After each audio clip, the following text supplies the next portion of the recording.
Bonjour à tous, bienvenue sur cette nouvelle capsule littéraire de la chaîne Tandem, Livres et Heureux.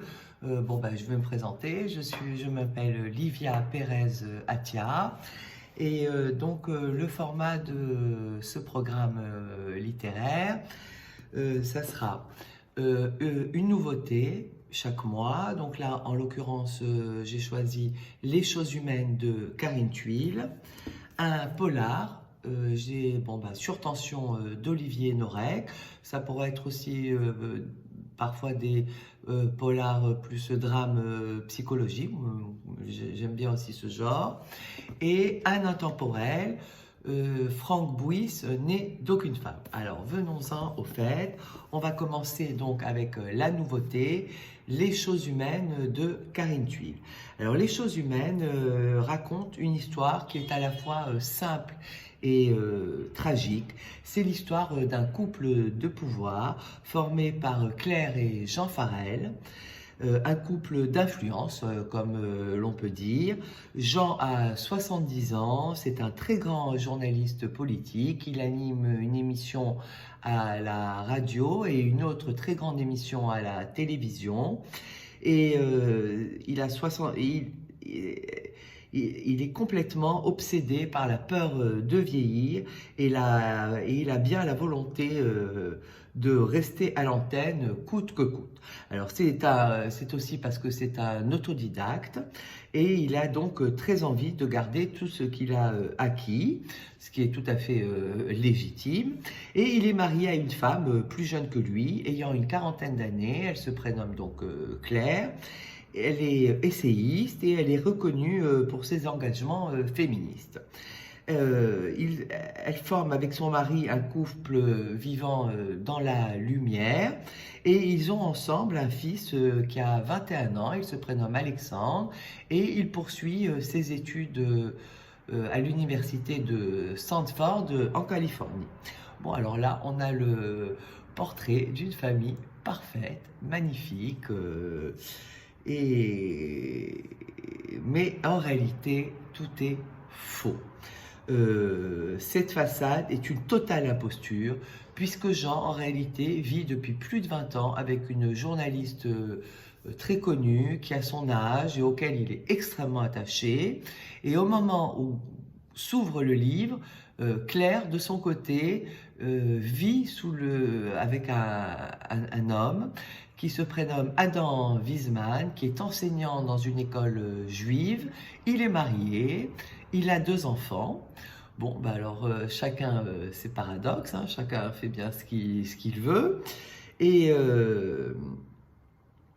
et au moment donc où le roman s'ouvre, Claire et Adam vivent sous le même toit. Et un soir, tout va basculer. Alexandre va se retrouver avec Mila à une soirée, il va lui proposer d'aller à une soirée étudiante, bon, pas un concours de circonstances, je ne vais pas tout spoiler dans le livre. Bon, Alexandre et Mila n'ont vraiment strictement rien à voir l'un avec l'autre.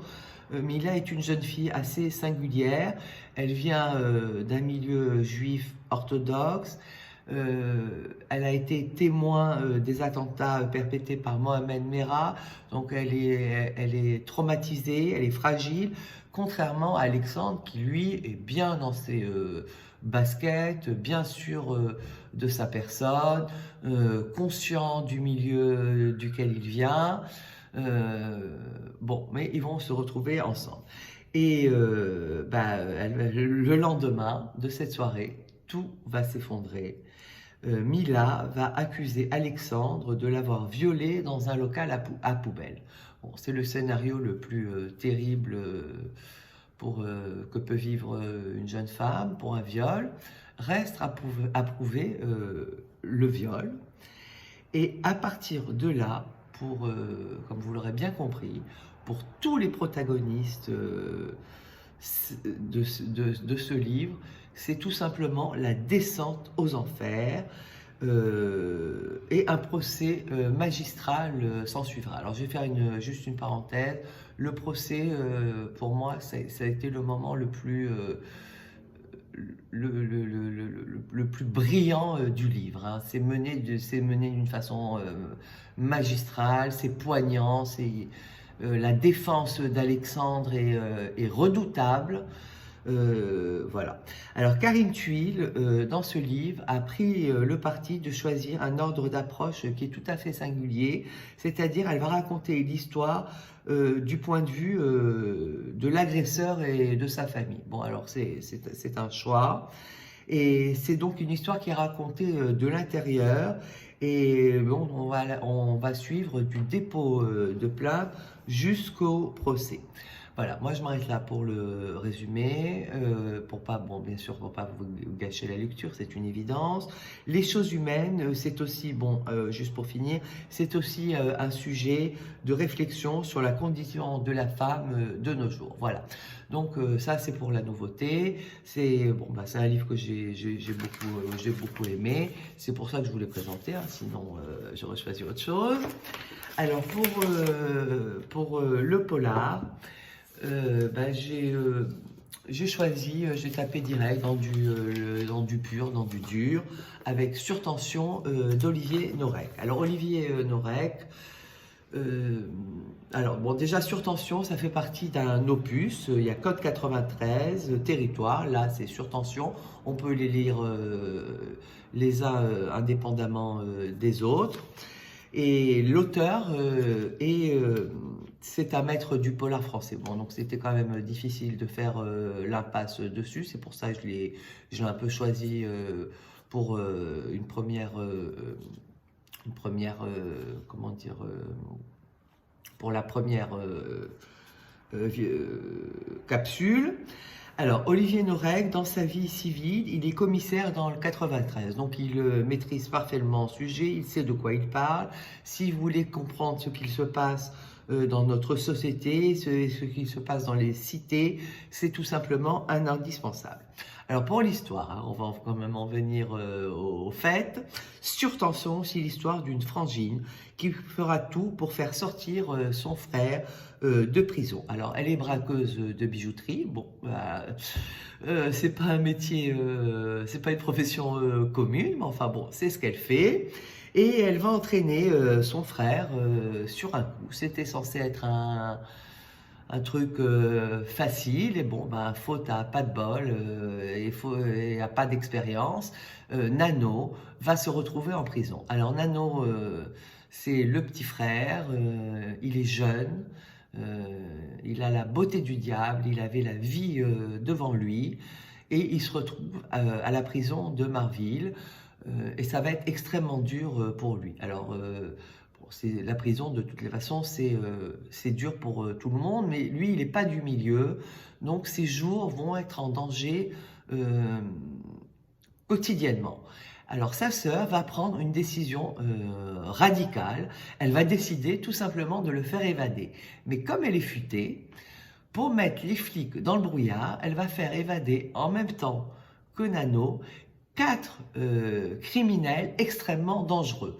Donc l'équipe du capitaine Coste, donc c'est l'équipe chargée de l'enquête, du dossier, va se retrouver non pas à rechercher un individu, mais 5 évadés de prison, ce qui va largement leur compliquer la tâche. Ceci dit, c'était le but recherché, bah, pour le coup c'est réussi.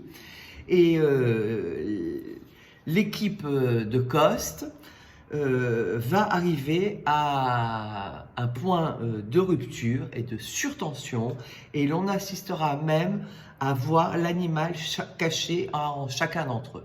Voilà, donc c'est un super polar. Si vous aimez, bah, bon, c'est dur, il y a de la violence,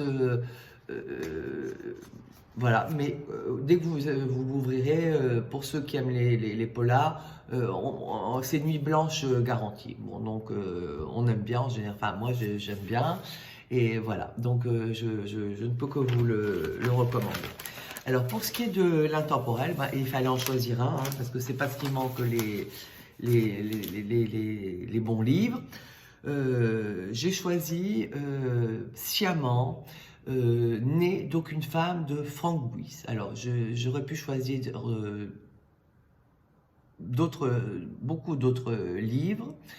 Mais c'est un écrivain que j'ai découvert, je ne connaissais pas, bon, ceci dit, comme beaucoup d'écrivains, bien entendu, que je ne connais pas, et parce que j'avais vraiment envie de vous faire partager ce grand moment d'émotion que j'ai eu à la lecture de ce livre. Alors, c'est l'histoire de Rose, qui est décédée, et qui racontera son histoire au travers de cahiers qu'un curé va retrouver dans l'asile sur sa dépouille. Alors ce sera donc le point de départ de cette histoire tragique. Alors en fait c'est un conte terrible où l'on trouve, comme dans beaucoup de contes, un vieux château isolé au fond des bois, une jeune fille de 14 ans vendue par son père parce que trop pauvre pour nourrir sa femme et ses 4 enfants, et un châtelain qui va se transformer en ogre, et celui-ci veillé par une abominable sorcière, un père rongé par le remords et le désespoir d'avoir vendu sa fille, et un prêtre qui deviendra malgré lui le dépositaire du mal et de la terreur absolue qui sont ici touchés du doigt. Alors ce livre repose sur la force de l'écriture de Frank Buys, qui est d'une beauté lumineuse. C'est une écriture très ciselée, et en même temps c'est un livre très facile, très accessible, très facile à lire.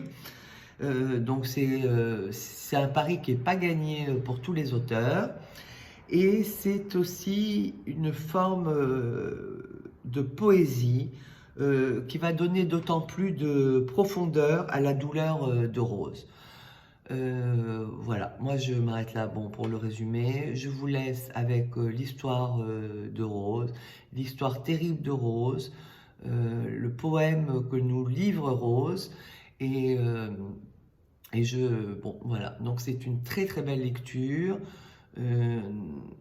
un très beau moment, voilà, j'avais envie, comme je vous l'ai dit précédemment, j'avais vraiment envie de le partager avec vous pour cette première rubrique. Voilà, donc pour récapituler, donc on a la nouveauté, Les choses humaines de Karine Thuil.